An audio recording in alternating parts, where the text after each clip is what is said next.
Olá, meu nome é Cristiano Pereira, você está no canal da Segunda Igreja Batista de João Molevade, na playlist Casa de Teófilos, onde nós, a partir de agora, apresentaremos a nossa segunda aula, a aula 2, do nosso primeiro módulo, a história do homem, dentro de alguns instantes.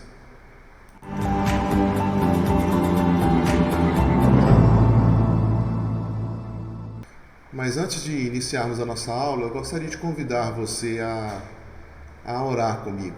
Vamos orar.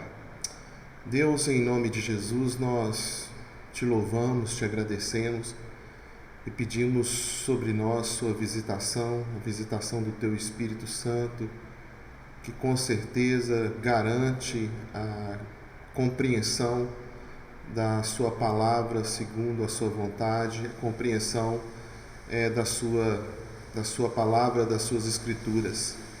Portanto, nós te pedimos que o Senhor nos auxilie nesse momento para louvor e glória do teu nome, em nome de Jesus. Amém. Pois bem, nós vamos passar um roteiro daquilo que nós estudaremos hoje na aula, A história do homem, é o nosso roteiro de hoje. O que nós vamos estudar hoje, na nossa aula 2, é o contexto, onde está inserido a história do homem no livro de Gênesis, o número 2, a explicação de Naash, façamos, o número 3, o homem e sua natureza, o número 4, o homem e seu propósito, e o número 5, o homem e seus limites. Pois bem, esse é o nosso contexto que nós estaremos estudando e nós gostaríamos de compartilhar com vocês aqui. Primeiro, o contexto da nossa aula de hoje.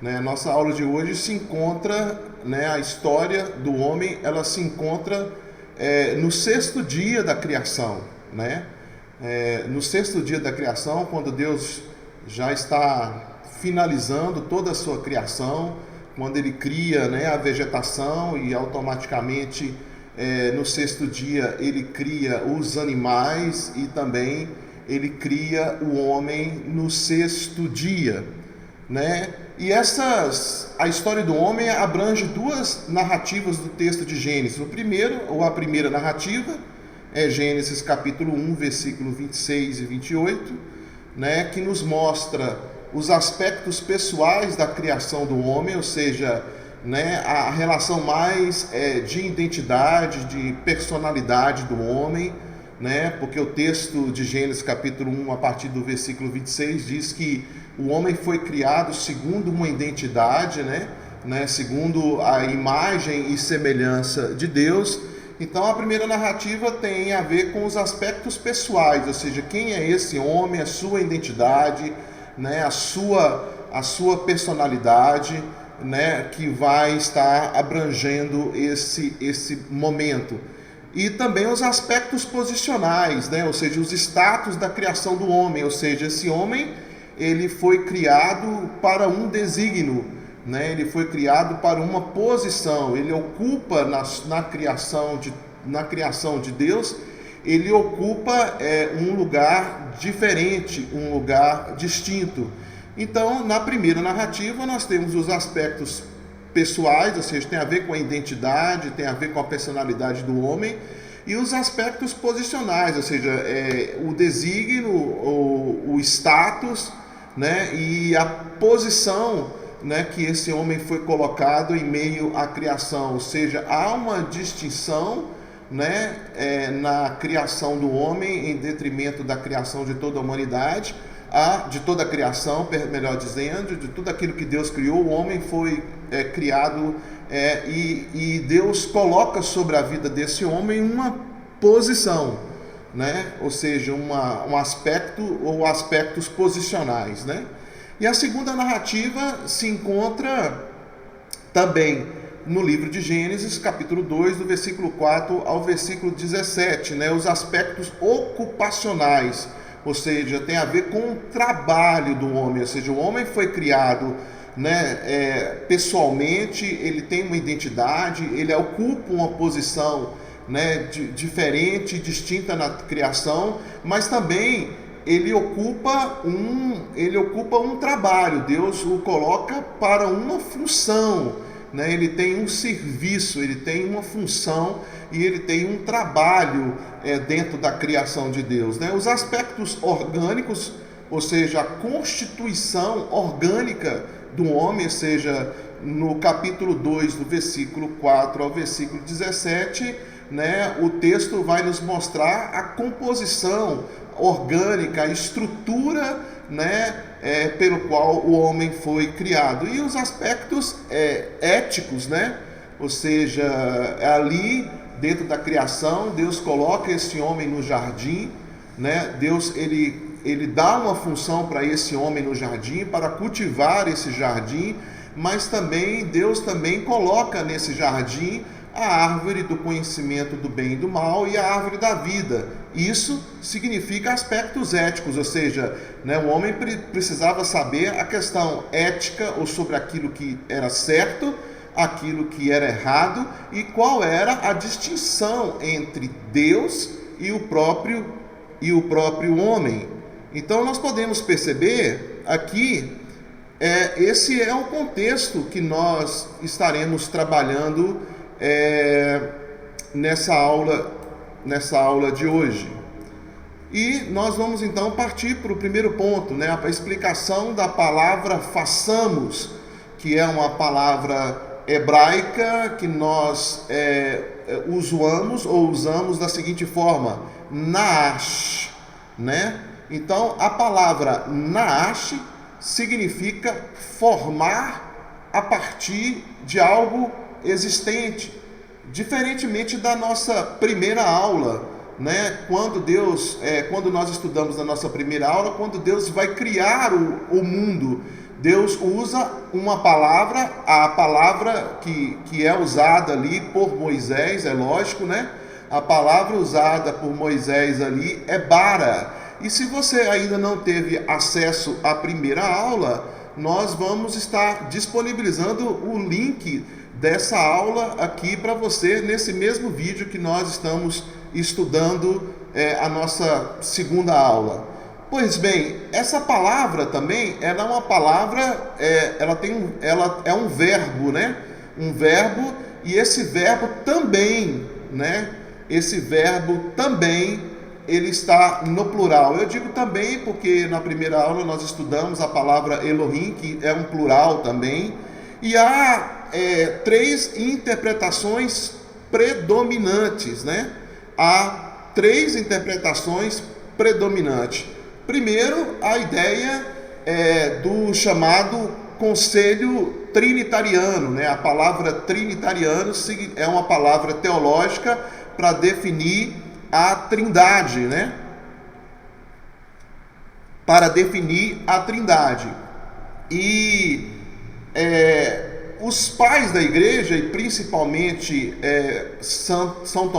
principalmente Agostinho, né, o bispo de Hipona no século IV, ele entendeu esse texto de Gênesis capítulo 1, versículo 25, quando Moisés usa a palavra façamos ou naash, que é realmente um plural, né, é um verbo no plural. Ele entende então que é um conselho trinitariano, ou seja, antes de Deus formar o homem, né, ele chegou em um conselho entre o Deus Pai, Deus Filho e Deus Espírito Santo. Então Agostinho diz que é uma referência, a palavra dá uma referência à Trindade, e nós podemos ver aí, né, como é uma palavra de Agostinho sobre isso: para buscar a verdadeira imagem da Trindade, entretanto, o homem deve olhar primeiramente dentro de si, porque as Escrituras representam Deus dizendo façamos, isto é, os 3, Deus Pai, Deus Filho e Deus Espírito Santo. O homem, né, façamos o homem a nossa imagem e a nossa semelhança. Então, Agostinho está dizendo que essa palavra é uma alusão a Trindade, ou seja, Moisés já estava dando algumas pistas da Trindade para o povo hebreu. E essa interpretação da palavra tem um grande respaldo, né? Um grande respaldo dentro da própria tradição da igreja, A segunda narrativa é a explicação, a explicação propriamente dita, né? A explicação judaica sobre a palavra façamos. Também, né, é entendido que a palavra façamos, ou o verbo plural, façamos, também é entendido como um conselho, mas segundo um dos grandes expoentes, né, da cultura judaica, um escriba que já faleceu há muito tempo, chamado Rashi, ele entende que não é, obviamente, um conselho trinitariano, porque os judeus não acreditam, né, na Trindade, né, mas um conselho com os anjos. Então, antes de criar o homem, Deus ele teve uma reunião, um conselho com os anjos, e disse que esse homem deveria ser feito em consenso, em conselho com os anjos. Esse homem deveria ser feito e ser criado segundo esse conselho, ou o conselho com os anjos. Então Rashi já diz o seguinte: não porque Deus precise do conselho dos anjos, mas para nos ensinar uma lição. E qual é a lição que Rashi diz sobre essa interpretação da palavra façamos?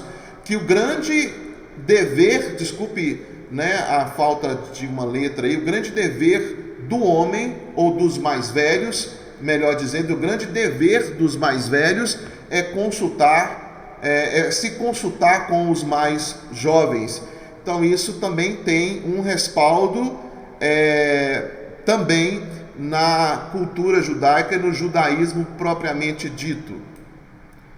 E uma outra interpretação da palavra é a interpretação usada por Genésio, né, na sua gramática hebraica, né, um alemão, Wilhelm Genésio, né, na sua gramática hebraica, e ele diz que a palavra façamos, a palavra naash, que está em Gênesis capítulo 25, né, a parte A do versículo, é um plural majestático, né, o chamado plural de modéstia, né, e ele diz que esse plural é para designar poder, autoridade, domínio de uma pessoa sobre a outra, para designar a honra, a excelência e a dignidade de uma pessoa, para designar a natureza majestática de uma pessoa e enfatizar algo em respeito de uma pessoa ou algo. Ou seja, uma pessoa que tem um status de importância sobre uma comunidade, sobre um reino, né? Ou seja, um rei, um imperador, e ele usa de um chamado plural majestático, sempre utilizando esse plural para mostrar a importância que ele tem para com o povo, e nunca utilizar, né, essa expressão na primeira pessoa, mas sim uma ideia representativa, né? Então façamos, segundo Genésio, né, o alemão, teólogo também escritor também, ele diz justamente isso, que a palavra façamos, ela não é um conselho trinitariano, apesar que existe outros textos no Velho Testamento que nos mostram muito mais sobre a Trindade do que propriamente esse texto que pode dar uma ideia embutida, né? Não é também um conselho majestático, não é também um conselho com os anjos, como Rashi também e a cultura judaica entende também, mas é um plural majestático, né? Um plural de majestade, é um plural de um rei que representa toda uma nação, de um rei que representa todo um povo, Pois bem, continuemos. Agora, nós vamos avaliar essas três interpretações junto com você, sobre a palavra naash, ou a palavra façamos, ou a melhor interpretação por eliminação.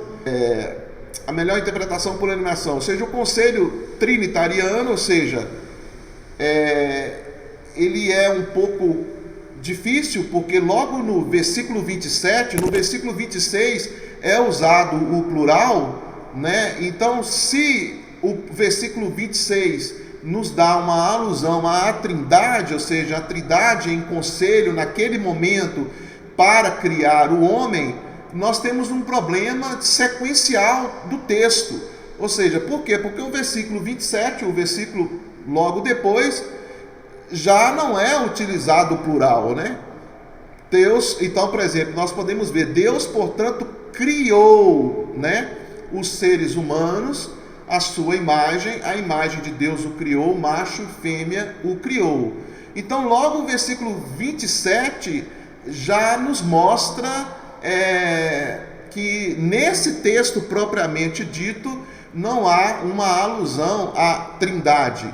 E também com respeito ao conselho com os anjos, que é o entendimento judaico sobre o texto, né, dos escritores, dos formadores de opinião da gramática judaica também, eles têm uma dificuldade também, porque o versículo 26, né, o versículo 26 nos diz o seguinte: então Deus determinou, façamos o ser humano a nossa imagem de acordo com a nossa semelhança. Então, esse próprio versículo 26 não pode ser utilizado a palavra façamos como um conselho com os anjos, né? Com um conselho com os anjos, porque logo em seguida no versículo Moisés diz que esse ser humano foi criado à imagem e à semelhança de Deus. Então, se fosse uma alusão aos anjos, esse ser humano não seria criado à imagem de Deus e à semelhança de Deus. Então, como esse ser humano foi criado à imagem e também, no caso, né, a palavra semelhança de Deus, então nós chegamos à conclusão de que esse façamos não tem nenhum tipo de alusão com os anjos, porque o homem foi criado à imagem de Deus e não à imagem de outros seres. Ou seja, somente na criação de Deus, e isso inclui também os seres angelicais, somente o homem tem essa semelhança com Deus. E então nós chegamos à conclusão de que a melhor interpretação da palavra façamos no texto é o plural majestático mesmo. Por quê? Porque há um recurso literário utilizado por Moisés aqui. Primeiro, façamos, né? Ele usa uma citação. É como se ele tivesse ouvido. É como se ele tivesse ouvido do próprio Deus. É como se ele tivesse ouvido do próprio Deus e Deus falasse com ele assim: façamos. E aí então ele automaticamente diz, no continuar do texto, Deus então, portanto, criou o homem à sua imagem e à sua semelhança. Ou seja, a primeira palavra é façamos, ele utiliza uma citação do próprio Deus. E quando ele fala Deus, então Deus, portanto, é uma paráfrase. Então ele está dando uma explicação da primeira palavra. Então nós chegamos à conclusão de que a ideia do plural majestático é uma ideia que cabe melhor aqui. Isso não quer dizer que nós não cremos, né, que a Trindade é manifestada dentro do texto todo, né? Isso é o que nós entendemos na Bíblia toda, e nós falamos isso na aula, na nossa primeira aula. E uma outra coisa que eu queria dizer, se você ainda não se inscreveu no nosso curso, né, você precisa se inscrever, né? Você precisa se inscrever no nosso curso, né? E se inscreva no nosso curso, né? Dê o seu like, dizendo assim, olha, foi muito legal, se inscreveu e compartilhe, né, o link da nossa igreja para as pessoas que você puder. Quanto mais pessoas você puder compartilhar, melhor. Então nós podemos entender isso, que o plural majestático é um plural que se encaixa melhor nessa interpretação do texto. Vamos seguir então. Segundo ponto, o homem e sua natureza. O homem e sua natureza. Nós temos dois textos que invocam estrutura constitucional do homem, ou seja, os aspectos pelo qual o homem foi formado, né? Foi formado. Então, o primeiro texto é o texto de Gênesis capítulo 1, versículo 26. Então, Deus determinou: façamos o ser humano a nossa imagem, de acordo com a nossa semelhança, né? Essa distinção em vermelho aí, das palavras em vermelho, as distinções que nós queremos trabalhar nesse segundo ponto. Então, esse texto de Gênesis capítulo 1, versículo 26, nas palavras que estão em vermelho, nos mostra, né, a constituição e a estrutura constitucional do homem, né? E o segundo texto, Gênesis capítulo 2, versículo 7. Nós não vamos ler o texto todo, mas simplesmente a parte em vermelho. Fôlego de vida, né? Fôlego de vida. Então o Senhor modelou o ser humano, olha para você ver. O Senhor modelou o ser humano do pó da terra. Isso é importante no que diz respeito também à questão da estrutura constitucional do homem, e também a expressão também fôlego de vida. Fôlego de vida.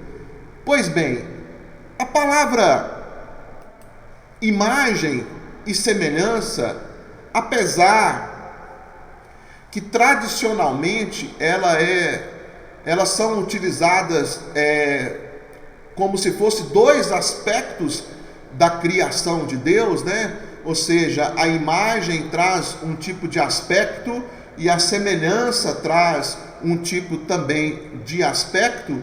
Nós perceberemos aqui no texto que elas não são palavras distintas, com explicações e com definições diferentes. Nós vamos perceber aqui no nosso texto. Deus, portanto, criou os seres humanos a imagem, e a imagem de Deus os criou, macho e fêmea, Gênesis 1, 27. Por que essas duas palavras, a imagem e semelhança, no versículo 26, elas não têm definições distintas, explicações diferentes? Porque logo no versículo 26, né, Moisés, ele utiliza somente uma palavra, e a mesma palavra duas vezes.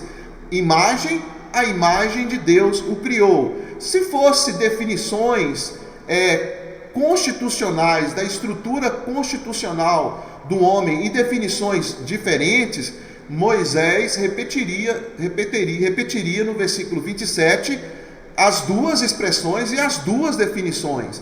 Mas nós podemos perceber que no versículo 27 ele usa uma só definição. E você vai perceber isso no Velho Testamento inteiro, né? Eles usando duas expressões diferentes, imagem e semelhança, uma vez usando somente imagem, outra vez usando somente semelhança. Então nós chegamos a uma conclusão de que o que Moisés estava querendo nos dizer é que não havia na estrutura constitucional desse homem dois tipos, duas explicações, porque seriam duas palavras distintas e duas palavras diferentes, que é a imagem, que é a palavra imagem, e a palavra semelhança. Então nós podemos chegar à conclusão de que o que é nos mostrado aqui é uma figura de linguagem que nós a chamamos de rendíades.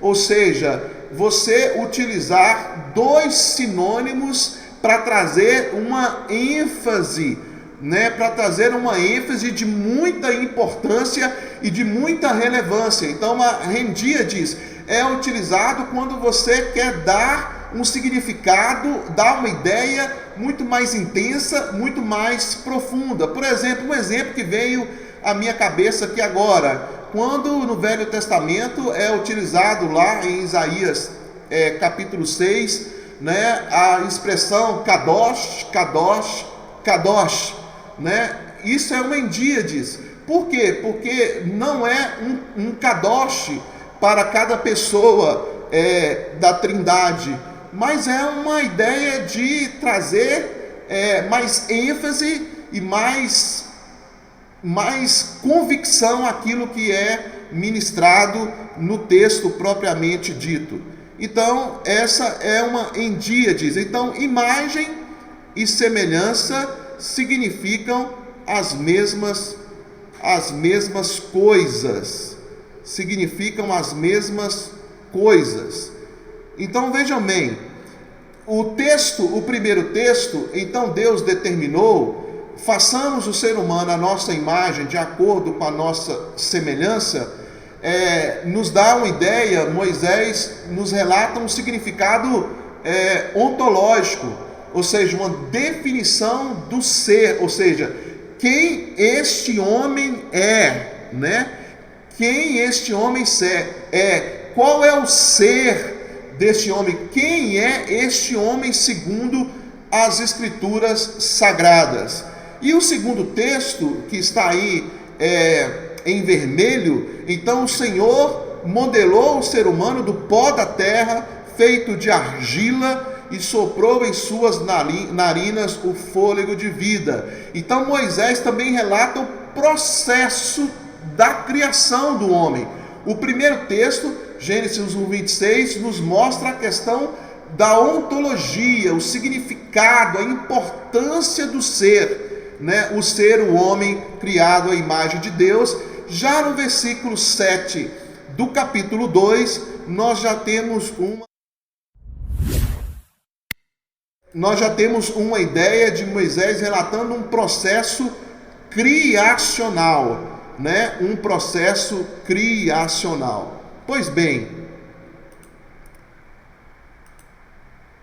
essa ontologia, né? Essa definição do ser do primeiro texto, essa definição do ser do primeiro texto, faz o homem único em toda a criação.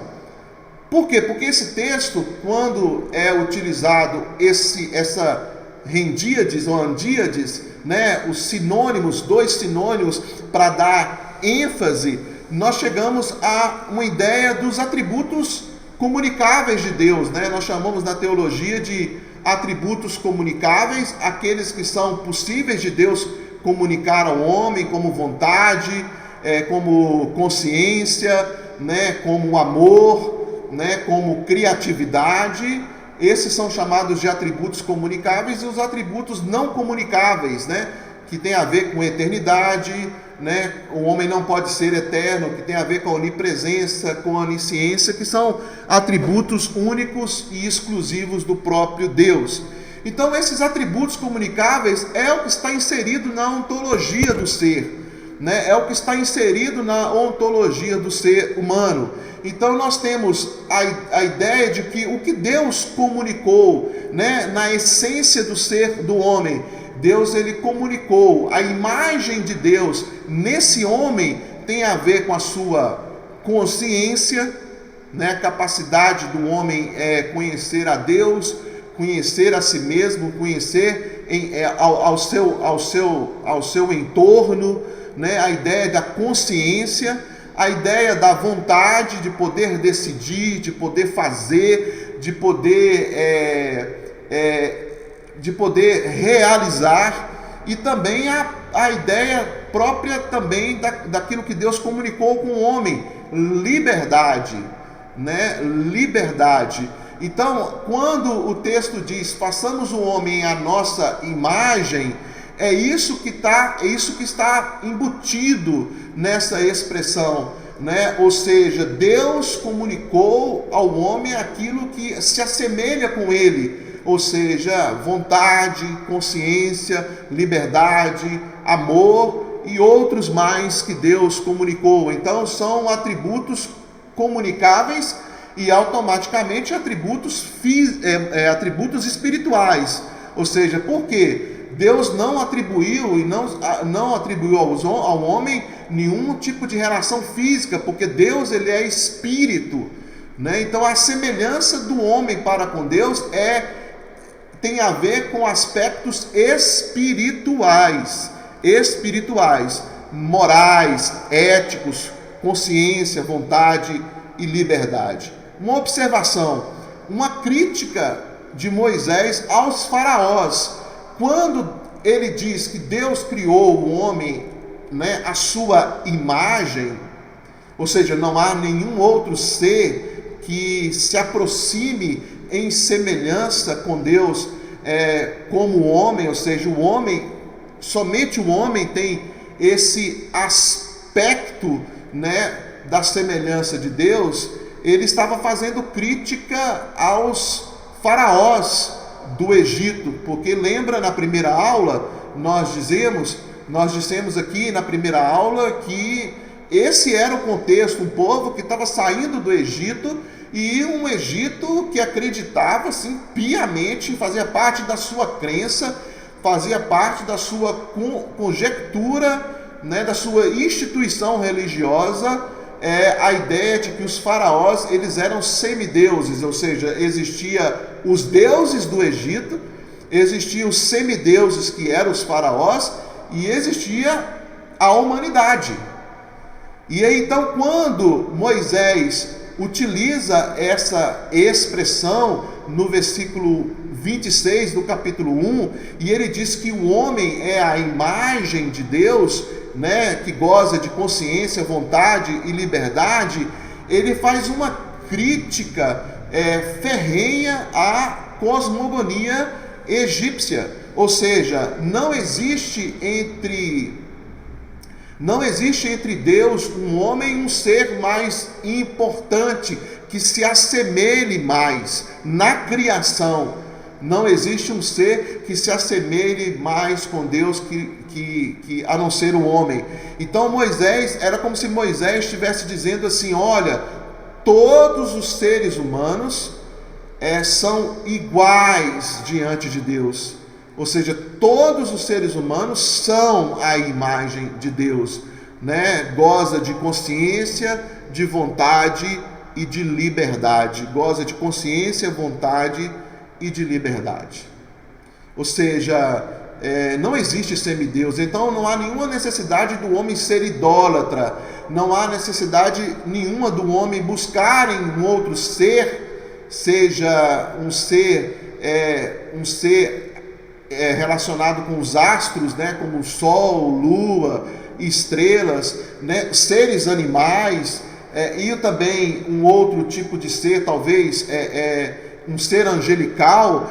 É como se Moisés estivesse dizendo que não há nenhuma necessidade de um homem fazer nenhum tipo de imagem. E isso ele vai dizer lá em Êxodo capítulo 20, né? Ou seja, não existe necessidade de um homem fazer nenhum tipo de imagem. Por quê? Porque o homem é a própria imagem, de Deus. E agora nós podemos ver a ideia do segundo texto, que são os processos criacionais. Então, o processo criacional aponta para o fator físico do homem, né? O capítulo 2, a partir do versículo 7 de Gênesis, vai mostrar o processo, ou seja, o homem foi criado do pó da terra, né? O homem foi criado do pó da terra. Isso mostra que o homem é físico. Isso mostra que o homem veio da própria natureza, né? Então o homem é físico, o homem ele é natural. Então o processo criacional aponta para o fator físico do homem, né? O homem, nesse caso, sendo da natureza, sendo natural, esse homem criado da matéria, né, a partir da matéria já criada, já existente, esse homem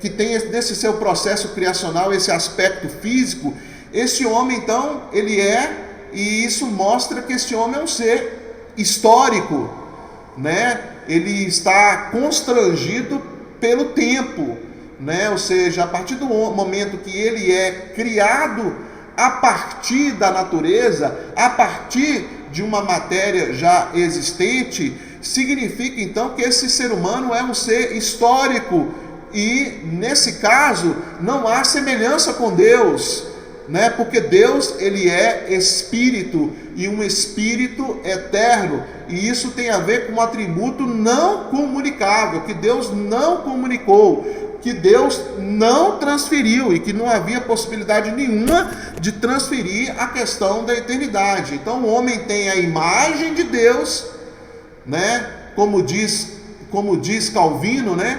Calvino, ele diz que o homem é a imagem mais próxima de Deus na criação. Ou seja, ele chama o homem da miniatura da criação, né? Então nós podemos perceber isso, mas também nesse processo, na composição desse homem que foi criado a partir da matéria já existente, o homem físico, Deus sopra sobre o homem, a palavra flatos, ele sopra sobre o homem o seu fôlego de vida. E o que é esse fôlego de vida no homem? É a sua imagem, a imagem de Deus, a vontade, consciência, liberdade, que ele sopra sobre esse homem, e esse homem então torna-se um ser vivente, ou seja, uma fusão, né? Uma fusão da matéria pré-existente, do físico, e também da imagem de Deus que é soprada nesse homem, e esse homem, a partir desse momento, ele se torna um ser vivente. Então nós podemos perceber que, diferentemente de toda a criação de Deus, ele participou diretamente da criação do homem. Isso nos mostra, né, a relação e a importância que nós seres humanos temos para Deus. Dentro do mesmo ponto também, algumas considerações, né? Por exemplo, Tertuliano de Cartago, né, um dos pais da igreja também, ele dizia o seguinte, que como o homem foi criado da matéria e também o homem foi criado também do fôlego de Deus, da semelhança de Deus através do seu fôlego que ele soprou sobre as narinas do homem, então esse homem tornou-se um ser vivente. Mas existe duas distinções: existe a matéria e existe o espírito, né? E segundo Tertuliano de Cartago, ele defendia uma autonomia da alma ou do espírito sobre o corpo, né? Esse dualismo antropológico que faz parte da cultura grega, ou seja, o espírito está aprisionado no corpo, o espírito, né, que é a imagem de Deus, vontade, liberdade, consciência, que nos liga a Deus, ele está aprisionado na matéria, né? Ele está aprisionado na matéria e ele está aprisionado no corpo. Portanto, o espírito, o homem, ele, segundo Tertuliano, ele é um homem particionado, né? Ou seja, ele é um homem em duas dimensões, né? A dimensão espiritual e também a dimensão da matéria ou a dimensão do físico. E segundo ele, o que predomina é o espírito ou a alma. É como se o espírito estivesse preso na alma. Mas, né, o que nós podemos entender é o que é defendido por um teólogo alemão, também escritor também de gramática, né, um grande estudioso da gramática hebraica, né, que é Pannenberg, Howard Pannenberg. Ele dizia que não, diferentemente, né, no processo de criação existe duas dimensões: o pó da terra, o físico, onde Deus cria o boneco, e o espírito, quando Deus sopra a sua imagem sobre o homem. Mas a partir do momento que esse homem torna-se um ser vivente, ele é um ser único, e ele é uma unidade, e ele é um ser indivisível. Ou seja, não há um compartimento mais importante no homem, o espiritual não é mais importante do que o físico, nem o físico é mais importante do que o espiritual, porque segundo Pannenberg, não existe essa divisão.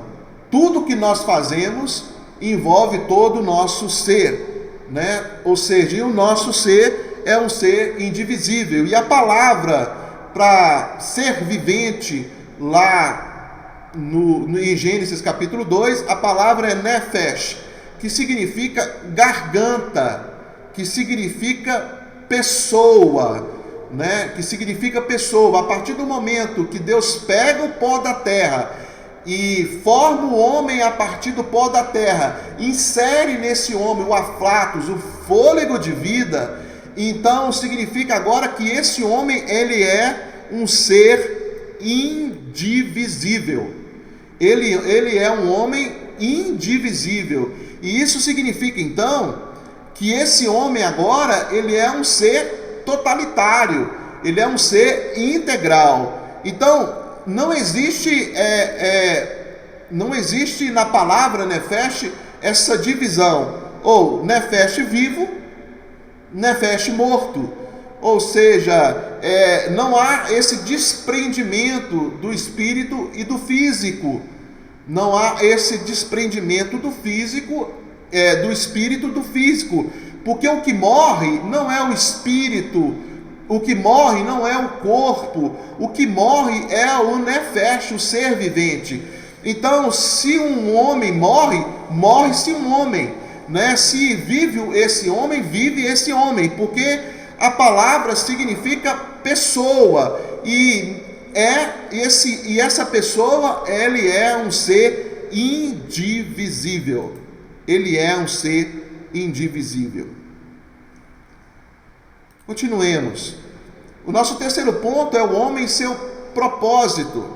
O primeiro texto nos diz o seguinte: então Deus determinou: façamos o ser humano à nossa imagem, de acordo com a nossa semelhança.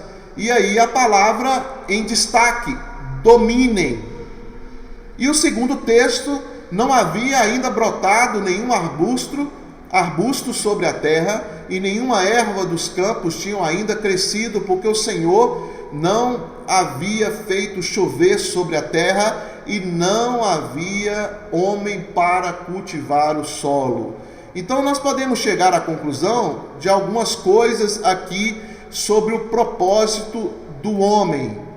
Primeiro, de que a palavra dominem significa o governo, significa o propósito pelo qual esse homem foi criado.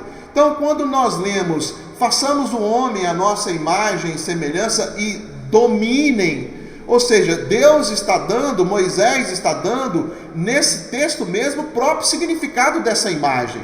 Ou seja, dominar, governar, ter as habilidades de consciência, vontade, as habilidades de criatividade, de controle, de autonomia para governar. Então, o governo nos aspectos dessa personalidade, né? Ou seja, Calvino dizia o seguinte: os termos imagem, selem e semelhança, demut, que são as palavras em hebraico, usados no texto de Gênesis, são entendidos como sinônimos, sendo empregados para se referirem de forma enfática ao ser humano como um todo, com todas as suas características essenciais a uma verdadeira imagem. Então, quando nós lemos o texto nos dá uma ideia de que na imagem, a imagem de Deus do homem tem a ver com governo, né? Tem a ver com governo, mas talvez você pergunte, mas por que então vontade, consciência, autonomia, criatividade? Porque para governar você precisa desses atributos, né? E esses atributos que foram comunicados por Deus para o homem. Então, o governo nos aspectos da personalidade, ou seja, consciência, liberdade e vontade, as características da personalidade do homem e as características desse governo. O homem tem esse governo porque ele tem consciência, tem liberdade e tinha vontade. Consciência, liberdade e vontade. Esse é um aspecto da personalidade, isso é um aspecto do governo do homem. E o outro aspecto é o aspecto da moralidade, justiça, retidão e proteção. Em Efésios capítulo 4, versículo 24, o apóstolo Paulo nos diz o seguinte: a vos revestirdes do novo homem, criado para ser semelhante a Deus em justiça e em santidade provenientes da verdade.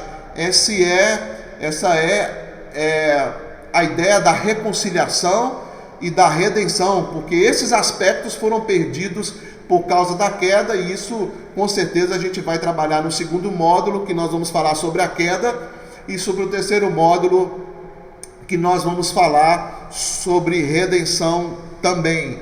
Então nós podemos perceber aí que a palavra domine é a característica, é o significado. A palavra domine é a característica, é a definição e é o significado da imagem de Deus no homem. Já está escrito no próprio texto, né? A imagem do homem, de Deus no homem, é para dominar. Talvez a palavra hoje tenha um aspecto muito de controle, né?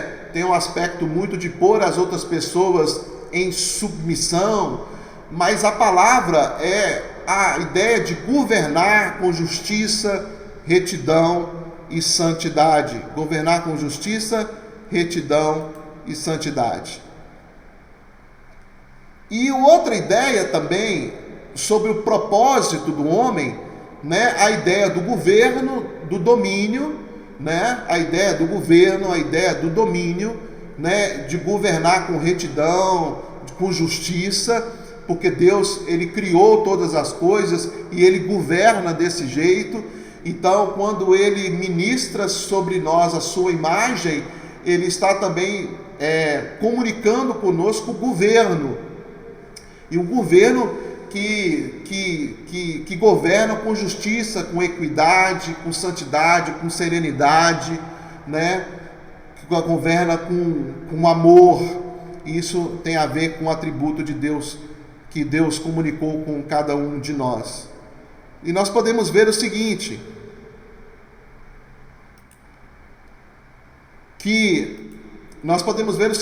a outra ideia sobre o propósito do homem está lá no versículo 5 do capítulo 2. E não havia homem para cultivar o solo. Né? Na explicação, o capítulo 2 é a explicação. O capítulo 2 de Gênesis, ele é a explicação do sexto dia, no que diz respeito à criação do homem.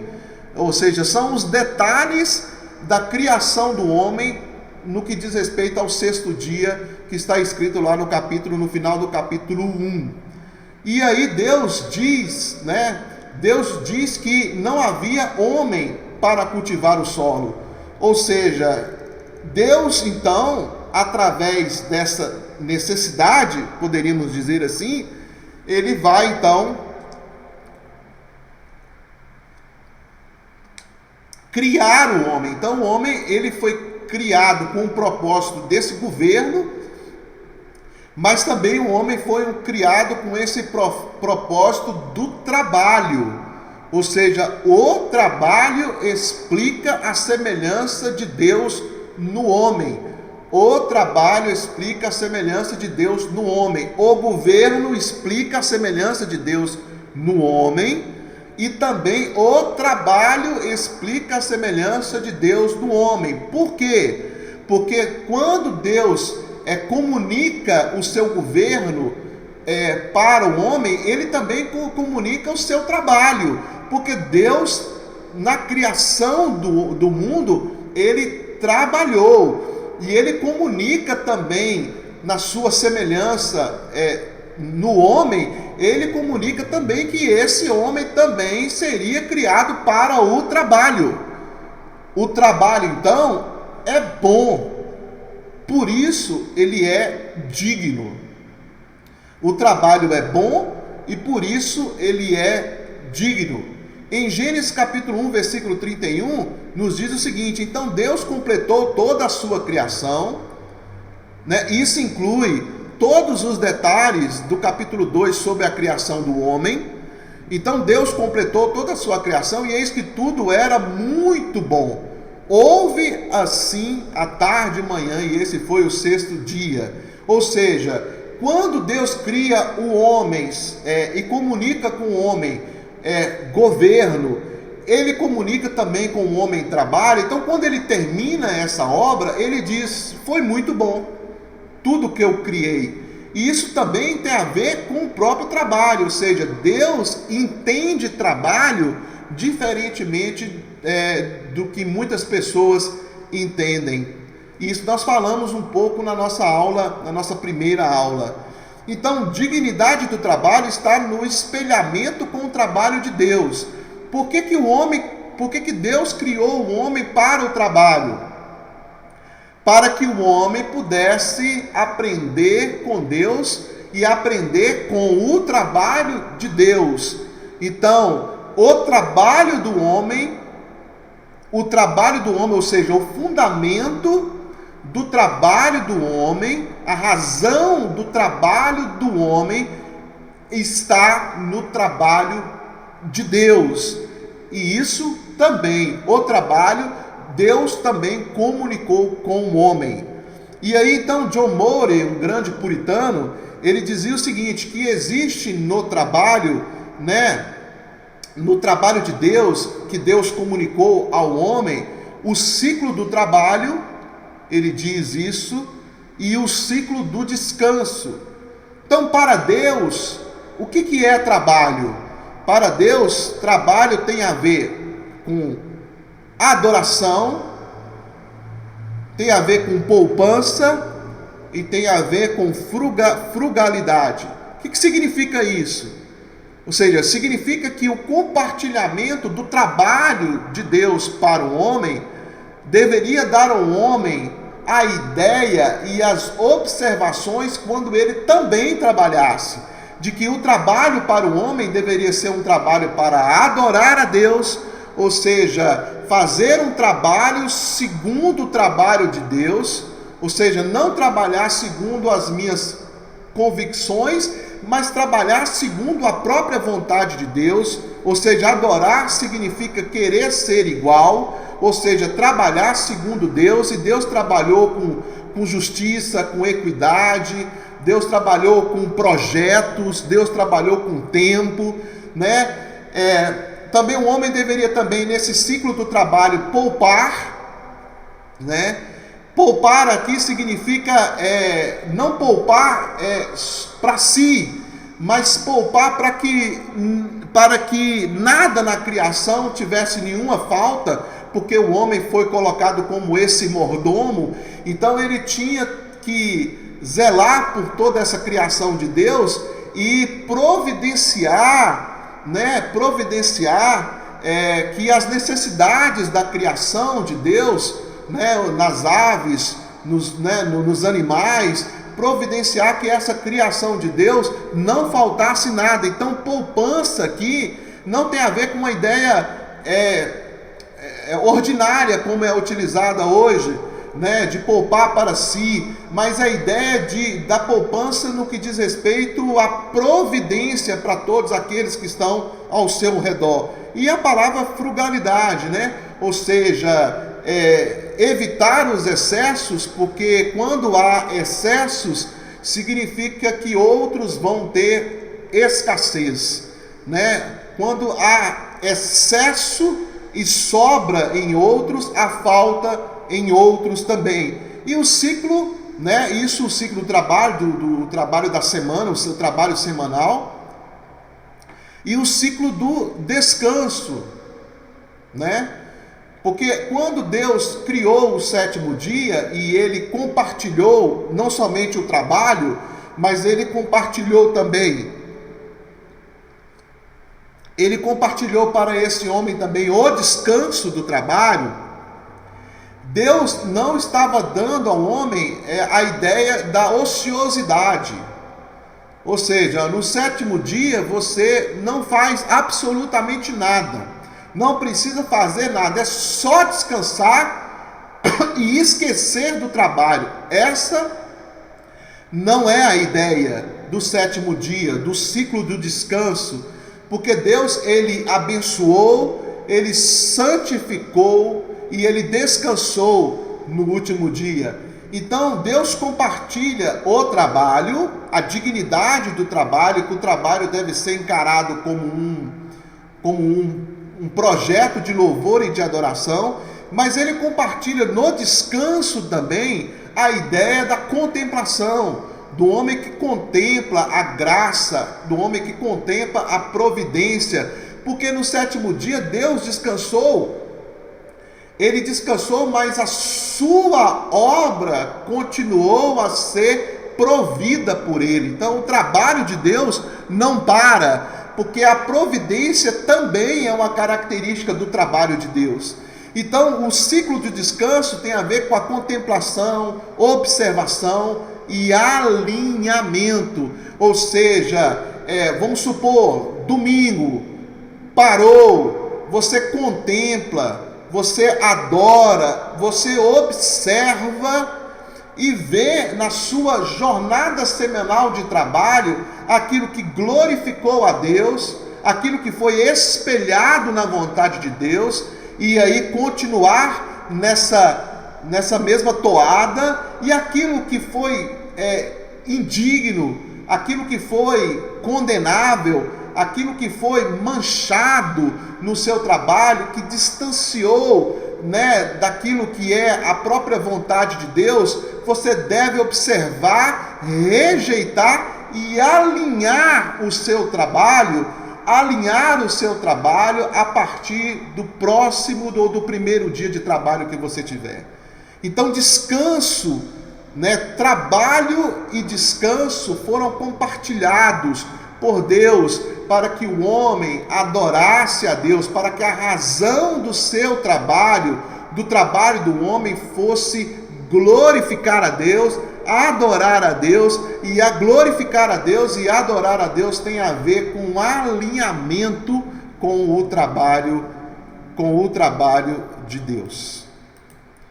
Estamos chegando ao final. Agora o homem e seus limites, né? E o limite da individualidade. Nós lemos aqui no capítulo 2, no versículo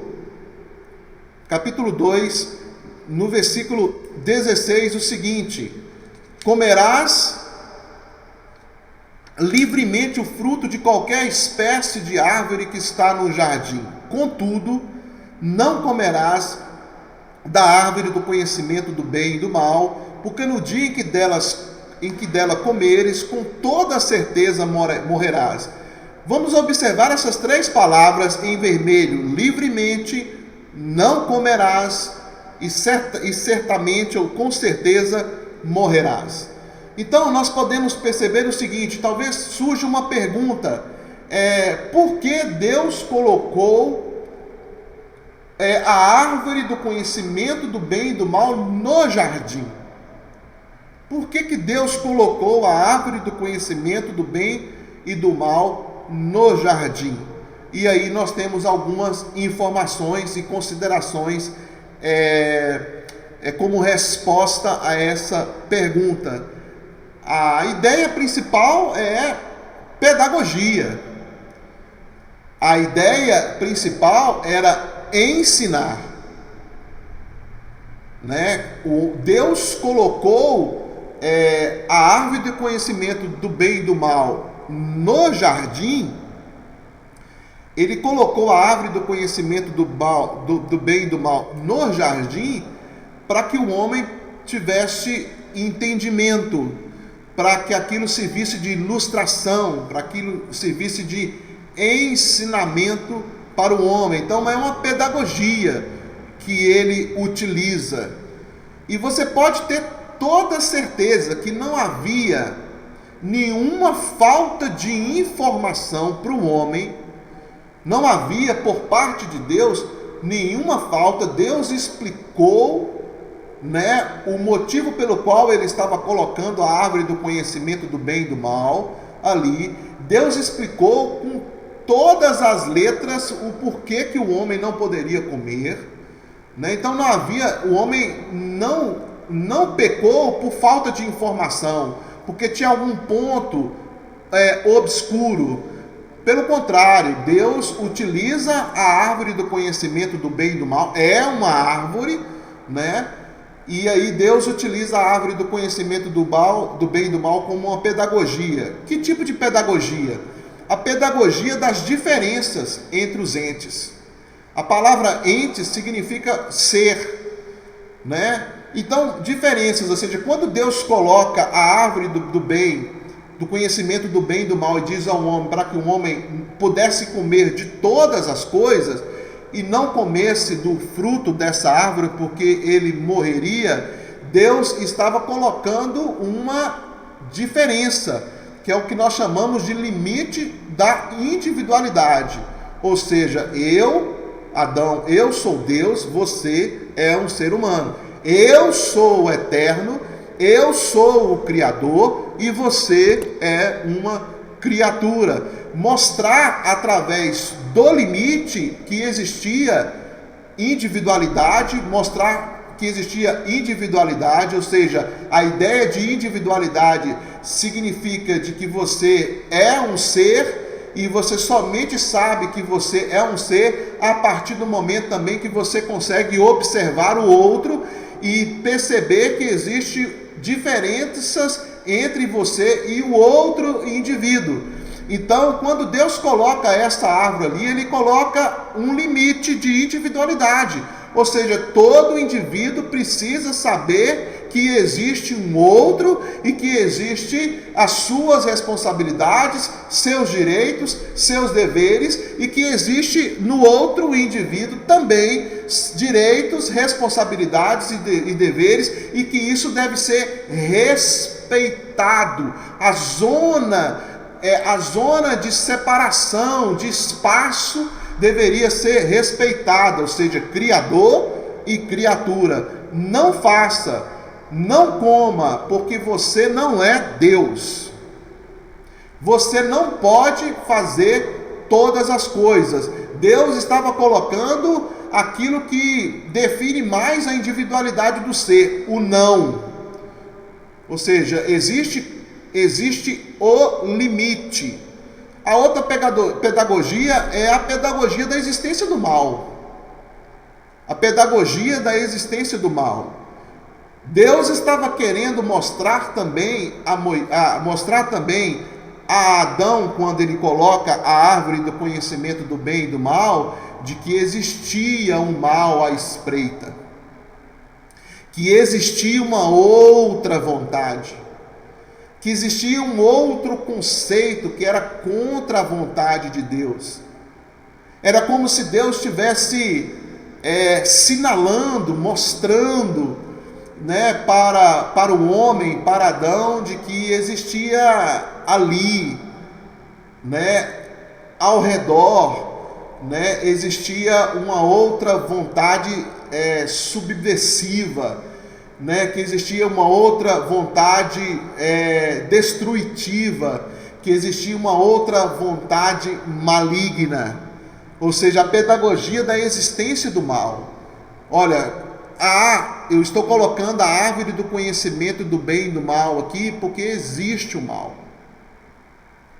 E eu estou avisando você que você não deve comer dessa árvore, porque existe o mal. E eu quero proteger você, respeitando a sua individualidade e mostrando que existe diferenças entre você e eu. A pedagogia de que liberdade é o comprometimento com a vontade de Deus. Ou seja, o texto começa dizendo assim, livremente. Ou seja, o que é liberdade? Liberdade significa comprometimento com a vontade de Deus. Liberdade, diferentemente do conceito, casual de hoje em dia, de que você pode, liberdade é fazer tudo aquilo que você quer, tudo aquilo que dá na teia. Não existe. Não existe esse tipo de liberdade. O texto mostra aqui que liberdade significa respeitar a vontade de Deus e usufruir somente daquilo, usufruir de tudo, de tudo aquilo que Deus te deu. E significa que existem coisas que tem a ver com a nossa individualidade, tem a ver com o não de Deus e tem a ver com o limite de Deus. Tem a ver com o limite de Deus. Então, a pedagogia de que liberdade é o comprometimento com a vontade de Deus. Não existe liberdade para tudo. Liberdade exige preferência e dedicação. Exige preferência e dedicação. Talvez você está pensando, ou você já ouviu alguém expressando desta forma: eu quero ser livre, porque eu quero fazer tudo aquilo que me dá vontade. Mas liberdade significa comprometimento com algo. E quando você tem comprometimento com algo, significa que você, para atingir esse objetivo, você tem que abdicar de outras coisas. Então, liberdade tem a ver com comprometimento, e comprometimento esse com a vontade de Deus. Bom, nós estamos chegando ao final da nossa aula. Obrigado, até a próxima aula, a nossa aula 3, que nós vamos estar ministrando na próxima quinta-feira, Muito obrigado, que Deus te abençoe, e eu quero dizer novamente, inscreva-se no canal da igreja, dê o seu like, para que você possa acompanhar todos os trabalhos da igreja, para que você possa observar todos os trabalhos da igreja. Muito obrigado e que Deus te abençoe.